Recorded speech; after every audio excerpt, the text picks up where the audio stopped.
तो पिछले एपिसोड में हमने देखा कि किंजुआ कई सारे स्लाइसेस जिंगचैन की तरफ करता है। इस एपिसोड की स्टार्टिंग में दिखाया जाता है कि उन स्लाइसेस की स्पीड इतनी ज्यादा होती है कि उससे टीचर के बाल उड़ने लगते हैं। वहीं तियानी भी जिंगचैन के लिए परेशान होती है। तभी वो सारे स्लाइसेस जिंगचैन को लग जाते हैं, जिसकी वजह से एक धमाका होता है, जिसे देखकर किंजुआ कहता है, मुझे यकीन नहीं होता कि मैंने तुम्हें कितनी आसान मौत दे दी। मैं सच कहूँ तो मुझे ऐसा लग रहा था कि तुम मुझे कुछ सरप्राइज दोगे। अब मुझे ऐसा लगता है कि मैंने किसी अपाहिज को धमका दिया है। वहीं तियानी, टीचर और जिंग्यू ये देखकर हैरान हो जाती हैं। ना ही वो इस चीज के लिए रो पाती हैं और ना ही हंस पाती हैं। तभी किंजुआ कहता है कि बांसुओं की कोई जरूरत नहीं है, अब तुम सब मेरी हो। ये कहकर वो हंसने लगता है, जिसे सुनकर जिंग्यू कहती है कि मैं इसे मार डालूंगी, जिससे टीचर उसे शांत कराने लगती हैं। तभी किंजुआ कुछ नोटिस करता है और उस धमाके की तरफ देखने लगता है। साथ ही वो कहता है कि ये मेरी इमेजिनेशन थी, या फिर वो कुछ आगे कहता कि तभी जिंगचैन की आवाज आती है, जो उस धुएं से कहता है, ब्लेड ब्रोकन रूइन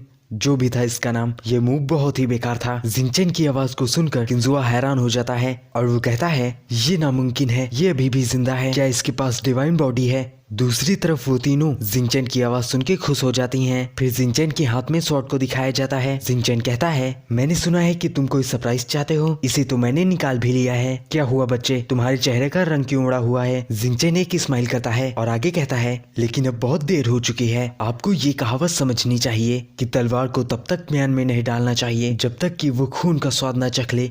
और किंजुआ मन में कहता है, क्या ये सब उस वेपन की वजह से है? नहीं, ये सिर्फ एक वेपन नहीं है। क्या हो रहा है? वो सच में है कौन? जिस पर जिंगचैन भी अपने मन में कहता है कि बेशक तुम इसे पता नहीं कर सकते, क्योंकि ये डीमन गॉड पिलर का एक इल्यूजन है। यहाँ तक कि मैं भी अभी तक डीमन गॉड पिलर की पावर को नहीं समझ पाया। ये स्वॉर्ड इल्यूजन तो बस आइसबर्ग की टिप है। साथ ही वो अपनी स्वॉर्ड को सामने कर देता है और आगे कहता है कि मास्टर, मैं ये जानना चाहता हूँ कि आप इस स्वॉर्ड की पावर का कब तक सामना कर सकते हैं। किंजुआ घबराते हुए कहता है कि घमंडी मत बनो बच्चे, तुम्हें क्या लगता है कि तुम इस मेटल के टुकड़े से? आगे वो और भी डर जाता है और इमेजिन करने लगता है कि जिंगचैन उसे मारने वाला है। साथ ही वो अपनी बात को आगे पूरी करते हुए कहता है कि तुम मुझे मार सकते हो। जिस पर जिंगचैन कहता है, क्या बात है, आगे बोलो, तुम्हें दोबारा मौका नहीं मिलेगा। जिसे सुनकर किंजुआ चिल्लाने लगता है और कहता है कि ये कल्टीवेशन क्या है, नामुमकिन। ये ऑरा क्या है? जिंगचैन को दिखाया जाता है, जो अपनी कोर की पावर को इस्तेमाल करने लगता है और कहता है, बच्चे, मेरा कोर एक ही समय पर 3 फोर्स को ट्रांसफॉर्म कर सकता है, जिससे तुम्हारे टुकड़े टुकड़े हो जाएंगे। तो कोशिश करो और अपने आप को बचाओ,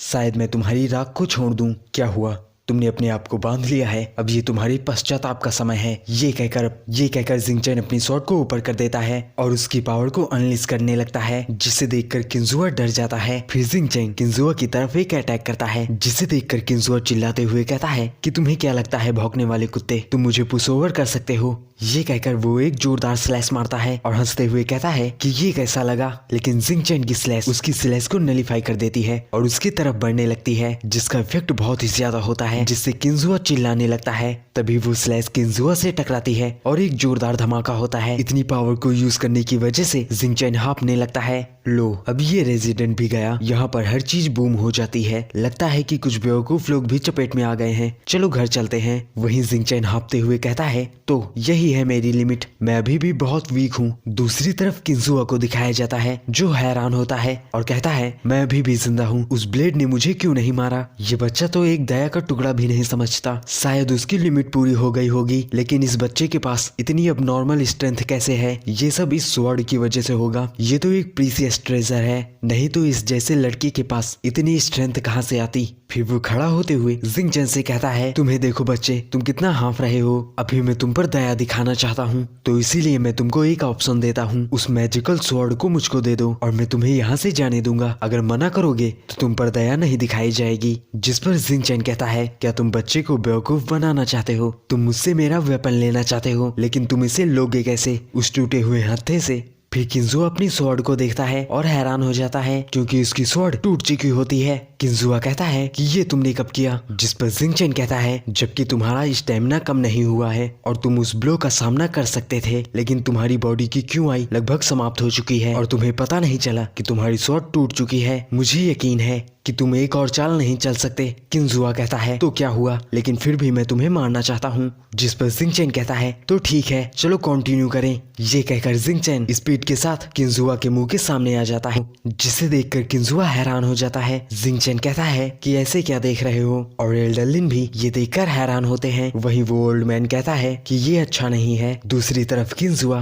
गाली देते हुए जिंगचैन के ऊपर हमला करता है, लेकिन जिंगचैन उसे साइड में हटके डॉज कर लेता है और अपनी स्वॉर्ड को निकालकर उसे मारने लगता है और कहता है कि अब देखते हैं क्या तुम इस बार अपनी मौत से बचते हो। जिससे किंजुआ डर जाता है और कहता है कि खिलवाड़ करना बंद करो। फिर किंजुआ जोर से चिल्लाता है मुझे बचाओ, जिसे सुनकर वो ओल्ड मैन कहता है बस। ये कहकर वो अपनी पावर से ब्लो करता है, जिसके ब्लो से जिंगचैन घसीटते हुए पीछे हो जाता है। जिसे देखकर जिंगचैन कहता है कि इतनी ग्रेट इनर स्ट्रेंथ ये बहुत ही अनोइंग है। वो ओल्ड मैन कहता है किंजुआ ने अपने लॉस को मान लिया है, ये देखा जा सकता है कि तुम ही विनर हो, इसीलिए अब तुम रुक सकते हो। जिस पर जिंगचैन अपनी स्वॉर्ड को साइड करते हुए कहता है ठीक है, अगर मुझे मारने की इजाजत नहीं है तो बस इतना बोलो, इतना चिल्लाने की कोई जरूरत नहीं है। जिस पर वो ओल्ड मैन कहता है कि मैं रूड होने के लिए माफी मांगता हूँ और आप इसे खुद पढ़ना ले। मेरी राय माने तो आप दोनों को लड़ना बंद कर देना चाहिए और आपके लॉन्ग टर्म प्लान के बारे में डिस्कशन करनी चाहिए। जिंगचैन कहता है ठीक है। फिर जिंगचैन अपनी स्वॉर्ड को साफ करने लगता है और आगे कहता है ये पूछने के लिए मुझे माफ करना, लेकिन अगर मैं मरने वाला होता तो क्या आप मेरे बचाव में ऐसे कूद पड़ते।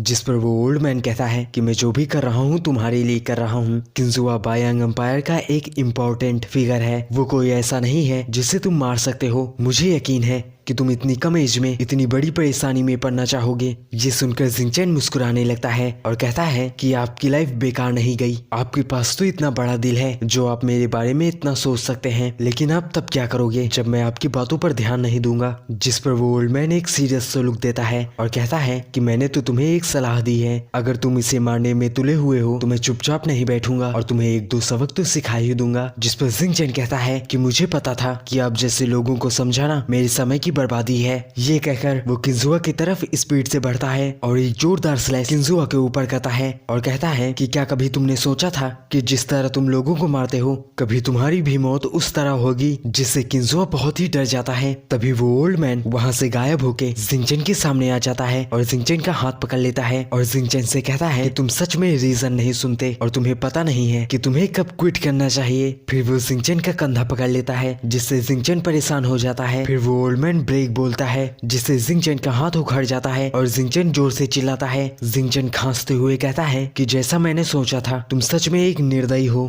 तुम एक मास्टर कहलाने के लायक हो। ये कहकर वो हंसने लगता है। साथ ही वो अपने मन में कहता है कि अच्छा हुआ मैंने अपनी स्वॉर्ड को ले लिया। और यहीं पर यह एपिसोड समाप्त हो जाता है। और एपिसोड कैसा था ये नीचे कमेंट में ज़रूर बताना।